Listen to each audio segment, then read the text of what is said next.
बिचरी भुन्टीको जिन्दगीमाथि ठूलो भुइँचालो आउने तयारी हुँदैछ। जो आफ्नै जेठानी दिदीको बहिनीले बाटोमा दुईजना पुरुषहरूसँग कुरा गरिरहेको देखेकी थिइन्। अब त्यसले घरमा गएर कति कुरा लाउने हो र भुन्टी घर फर्केर जाँदा के हुने हो भन्ने कुराको टुङ्गो भने छैन। यतिसम्म भुन्टीलाई खेदिरहेका छन् कि जो कसैले पनि सहन सक्दैन र सहने बानी पनि राख्दैन। तर यता भुन्टी आफ्नो माइत अर्थात् दाइ भाउजूको घर जाँदै गर्दा बाटोमा दुईजना पुरुषहरूले उसलाई रोकेर धेरै कुराहरू सोधेका थिए। तिमी एकदमै दुःखमा छौ रे, तिम्रो श्रीमान बोल्न नसक्ने र व्हिलचेयरको सहायतामा हिँड्नु परेको छ रे, के तिमी अर्को बिहे गर्न चाहन्छौ? हामीले करोडौँ सम्पत्ति भएको एकजना मान्छे खोजेका छौँ भन्दै उनीहरूले भनिरहेका हुन्छन्। तर त्यो सारा कुरा सुनिसकेपछि भुन्टीलाई अचम्म लाग्छ। मैले त तपाईँहरू आफ्नै होला, मलाई चिन्नु भएको होला भनेर दुःख सुखका कुरा गरौँला अर्थात् यथार्थ कुराहरू बताउन खोजेको थिएँ। तर तपाईँहरूले त निकै गहिराइबाट सोच्नुभएछ। तर म मेरो श्रीमान र मेरो परिवारलाई छोडेर म अरू कसैलाई सोच्नसम्म पनि सक्दिनँ र यो कुरालाई आइदा मेरो अगाडि नगर्नुहोस् भन्दै त्यहाँबाट भुन्टी अगाडि बढेकी हुन्। र भुन्टी अघि जाँदै गर्दा केही समय पर पुग्दा नपुग्दै फेरि पुनः भुन्टीलाई धेरै माया गर्छु भन्ने त्यो मास्टरले भुन्टीलाई बाटोमै रोकेर प्रपोज गर्न खोज्छन्। के भुन्टीले त्यो प्रपोज एक्सेप्ट गर्छिन् होला त? तपाईँहरूलाई के लाग्छ? आफ्नो विचार कमेन्ट बक्समा लेख्नु होला। भुन्टी आफ्नो दाइ भाउजूलाई भेट्न जाँदै गर्दा बाटोमा अपरिचित दुईजना पुरुषले रोकेका थिए। तिमीलाई कस्तो छ, तिमी त धेरै नै समस्यामा परेको छौ भनेर सुनेका थियौ भन्दै उनीहरूले कुरा गरिरहेका हुन्थे र भुन्टीले पनि जवाब दिइरहेकी हुन्छन्। तर त्यो सारा कुरा गरेको भुवनकी साली अर्थात् सिरियाको बहिनी जो अहिले पढ्न भनेर सहर आएकी केटी छे, त्यसले सारा कुरा गरेको सुनेको र देखेकी हुन्छे। के अब त्यो केटी घर गएर आफ्नो दिदी श्रिया र भिनाजु भुवनलाई कुरा लगाउलान् कि नै, त्यो भने थाहा छैन। तर यता भुन्टी भने आफूलाई फकाउँदै गरेको र धेरै पैसावालासँग बिहे गराउन खोजेको कुरामा इन्कार गरिरहेकी छिन्। मेरो श्रीमान भन्दा अरूलाई म हेर्न पनि हेर्दिन र हेर्नु पनि नपरोस् भन्दै त्यहाँबाट हिँडेकी हुन्। सबै मान्छेले भन्थे यो केटी पैसाको पछि लाग्ने खालकी होइन भनेर भन्थे। त्यो सही रहेछ भन्दै ती दुई पुरुष पनि आफ्नो घरतिर अत्तालमा हिँडिरहेका हुन्छन्। के अब भुन्टीले आफ्नो श्रीमान परिवारहरूलाई छोडेर त्यो केटा अर्थात् मास्टरसँग बिहे गर्छिन् होला त? के भुन्टीले त्यो केटाले गरेको प्रपोज एक्सेप्ट गर्छिन् होला त? आखिर किन भुन्टी जता गयो त्यो केटा भुन्टीलाई त्यतै पछाइरहेको छ त? सपनामा पनि भुन्टीलाई नै देखिरहेको छ र भुन्टीले धेरै दुःख पाएका दृश्यहरू देखिरहेको छ। त्यो मास्टरले भुन्टीलाई माया प्रेमको जालमा फसाउन खोजिरहेको र भुन्टीको परिवारको अगाडि भुन्टीलाई नराम्रो अथवा गलत साबित गर्न खोजिरहेको र भुन्टीकै परिवारबाट त्यो केटा परिचालक भएर भुन्टीलाई फसाउन खोजिरहेको त होइन? तपाईँहरूलाई के लाग्छ? आफ्नो विचार कमेन्ट बक्समा लेख्नु होला। साथै च्यानललाई पनि सब्स्क्राइब गरिदिनु होला। पहिला भुन्टीलाई मन पराएर म भुन्टीलाई माग्न गएको थिएँ र अहिले पनि भुन्टीलाई धेरै नै माया गर्छु भनेर आफ्नो साथीलाई सुनाइरहेका हुन्छन्। भुन्टी घर फर्किँदै गर्दाको मौका छोपेर त्यो केटा अर्थात् शिक्षकले भुन्टीलाई प्रपोज गर्छन्। के भुन्टीले त्यो प्रपोज गरेको एक्सेप्ट गर्छन् कि गर्दिनन्? तपाईँहरूलाई के लाग्छ? आफ्नो विचार कमेन्ट बक्समा लेख्नु होला। मेरो विचारमा त्यो प्रपोज भुन्टीले एक्सेप्ट नगरी त्यो शिक्षकलाई भुन्टीले एक झापड हान्छन् जस्तो मलाई लागिरहेको छ। भुन्टी घर फर्किँदै गर्दा दुईटा बुढा मान्छेले बाटो छेक्दा भुन्टीले तपाईँहरू को पर्नुभयो, मैले त चिनिन नि भन्दा नानीले हामीलाई चिन्नुहुन्न, तर हामीले नानीलाई राम्रोसँग चिन्छौँ, नानीको बारेमा सबै कुरा थाहा छ हामीलाई। लौ न को तपाईँहरू, मेरो को पर्नुहुन्छ, तर फेरि सबै थाहा छ भन्नुहुन्छ। मैले तपाईँहरूलाई चिनेकै छैन, तपाईँहरूलाई के थाहा छ मेरो बारेमा? नानीले साह्रै दुःख पाएको छौ भन्ने कुरा थाहा पाएको थियौँ भन्दा भुन्टीले दुःख सुख भन्ने कुरा त जिन्दगीमा भइहाल्छ नि, तपाईँहरूले कहाँ थाहा पाउनुभयो? कुन्नी त्यस्तो दुःख केही छैन मलाई, म लागे है भन्दा एकछिन हेर नानी, यस्तो कलिलो उमेर त्यतिकै खेर फाल्नु हुँदैन। नानीले दुःख पाएको बुढाको कारणले गर्दा हो। अब जिन्दगी कसरी सुखी बनाउने, खुसी बनाउने सबै कुरा हामीलाई थाहा छ भन्दा भुन्टीले के सिकाउनुहुन्छ तपाईँहरूले? त्यस्तो मलाई मेरो श्रीमानलाई कसरी चाँडोभन्दा चाँडो निको पार्ने कुरा सिकाइदिनुहोस् न त। उहाँ निको हुनुभयो भनेदेखि म त यसै खुसी हुन्छु।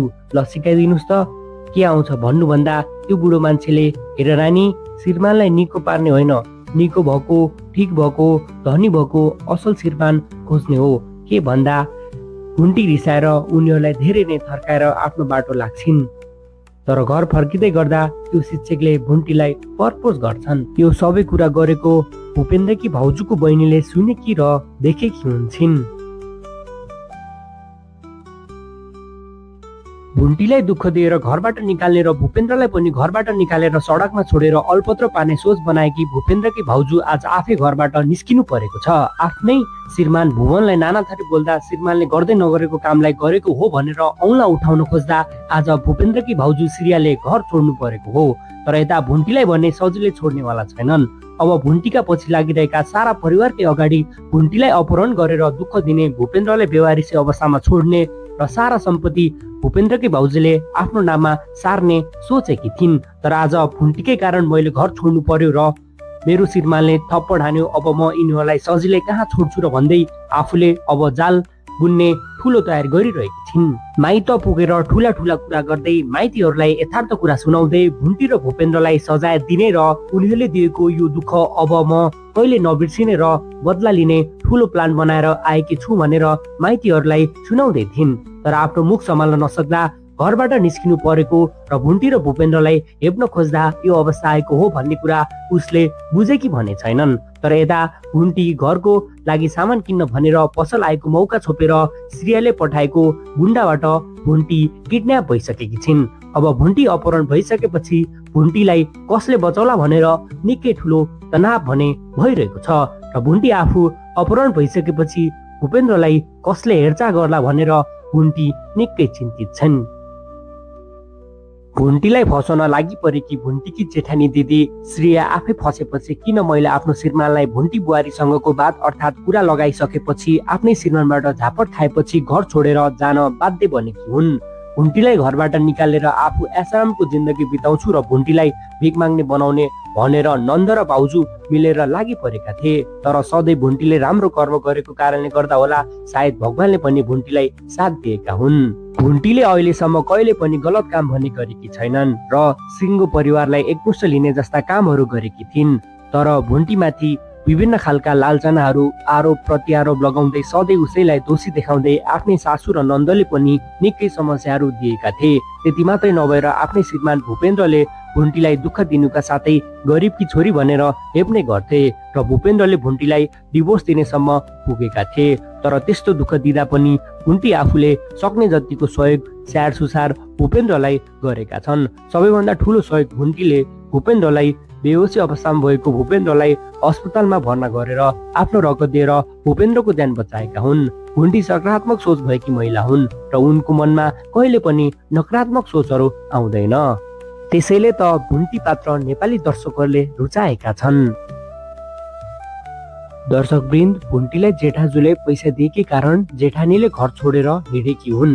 किनभने जेठानी अर्थात् श्रेयालाई आफ्नो बुढाले भुन्टीप्रति देखाउने माया देखेर श्रेयालाई जलन हुन्छ। त्यही माथि आज जेठाजु अर्थात् भुवनले भुन्टीलाई पैसा दिएको देख्दा श्रेयालाई झन रिस उठ्यो र त्यही रिसमा आमा छोरा घर छोडेर हिँडेका हुन्। दर्शकवृन्द, आखिर श्रेया किन यति धेरै अबुझ भयो कि भुवनले श्रेयालाई राम्रो व्यवहार गर्नुका साथै धेरै माया गर्छन्। तर यता श्रेया भने आफ्नो बुढालाई बुहारी अर्थात् भुन्टीसँग नकारात्मक तरिकाले हेर्छ।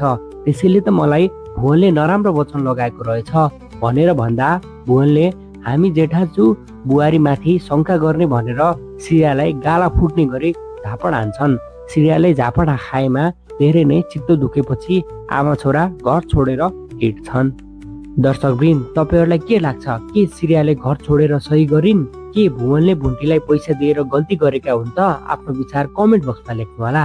अर्को भागमा के श्रेया फर्किलिन् कि भुवन र श्रेयाको सम्बन्ध झन् बिग्रिएला? यसको लागि आगामी हप्ताको मङ्गलबारसम्म पर्खिनु पर्नेछ। भुन्टी, मैले तिमीलाई देख्ने बित्तिकै मनमा धेरै सपनाहरू बुनिसकेको थिएँ। अब त्यो सपना साकार गर्न मलाई साथ दिन्छौ प्लिज। भुन्टी, आखिर तिमी पनि बिहे गरेर खुसी रहेनछौ। अब तिम्रो यस्तो हालत देखेपछि म पनि कसरी खुसी हुन सक्छु भनेर भन्दा भुन्टीले पनि हातमा हात मिलाएर साथ दिँदै थिए। त्यति नै बेला गाडीमा आइरहेकी भूपेन्द्रको भाउजूले देखेपछि एक्कासी आफ्नो बुढालाई गाडी साइडमा रोक्न लगाएर दुवैजना भुन्टी र त्यो केटा भएको ठाउँमा पुग्दा त्यो केटाले भुन्टीले हात समातेको देख्दा भूपेन्द्रको दाइ भुवन विश्वास नमारेर एकछिन त हेरेको हेरै भए। तर यता भूपेन्द्रकी भाउजू भने ल हेर, तिम्रो प्यारी बुहारीको चर्ती कला यसैको कारणले हाम्रो सम्बन्ध पनि बिग्रिएको थियो। श्रेया मलाई त अहिले पनि विश्वास लागेकै छैन, यिनी हाम्रो भुन्टी बुहारी हुनै सक्दिनन् भन्दा श्रेयाले भुवन तिम्रो आँखामा पट्टी लागेछ कि क्या हो, कि तिमी बुहारीको मायामा पागल नै भइसक्यौ, राम्रोसँग ध्यान दिएर हेर त त्यो तिम्रो बुहारी भुन्टी नै हो भनेर भन्दा भूपेन्द्रको दाइले भुन्टी, म यो के देखिरहेको छु, भुन्टी तिमीले यतिसम्म गर्छौ भनेर मैले सोचेको पनि थिइनँ, के गरे आयो, को हो यो केटा भनेर सोद्धा भुन्टीले उहाँ मलाई 4-5 वर्ष अगाडि माग्न आउनुभएको थियो भन्दा श्रेयाले भने ए माग्न पो आएको थियो, पहिला माग्न आएको अनि अहिले त्यही केटासँग भाग्न लाग्यो कि के गर्न लाग्यो। भुवन मैले पटक पटक तिमीलाई भनेकै थिएँ, भूपेन्द्र बाबुले केही गर्न नसक्ने भएपछि यो केटी कसै न कसैसँग चाहिँ लागेकी छ भनेर भनेकी थिएँ। मैले तरकारी लिन पठाउँदा पनि दिनभरि लगाइन्, यसरी केटासँग हिँड्न पल्केकी रहेछ र यसको चर्तेखेला यस्तो हुँदै गएको रहेछ भनेर भन्छन्। ल भुवन सबै कुरा आफ्नै आँखाले प्रत्यक्ष देखिहाल्यो, अब यस्तै चरित्रहीन केटीलाई महान बुहारी सम्झेर घरमै देउता जस्तो पुजेर राख्ने हो कि आजै घरबाट निकाल्ने हो, तिमी नै विचार गर। अहिले नै यो केटीलाई यतैबाट यो केटासँग भाग्याल भन, होइन भने अब पनि यसलाई घरभित्र बुहारी बनाएर ल्यायो भने म चाहिँ सहन्न है, अब चाहिँ राम्रो हुन्न भन्दा भूपेन्द्रका दाइ भुवनले श्रेया तिमी चुप लाग के, तिमीलाई त न्यु मात्रै चाहिन्छ होइन, आँखाले देखेको जति कुरा सबै सत्य नहुन सक्छ, अहिले तिमीले जे सोचिरहेछौ त्यो कुरा नभइकन अरू कुरा पनि हुन सक्छ भनेर सम्झाउँछन्।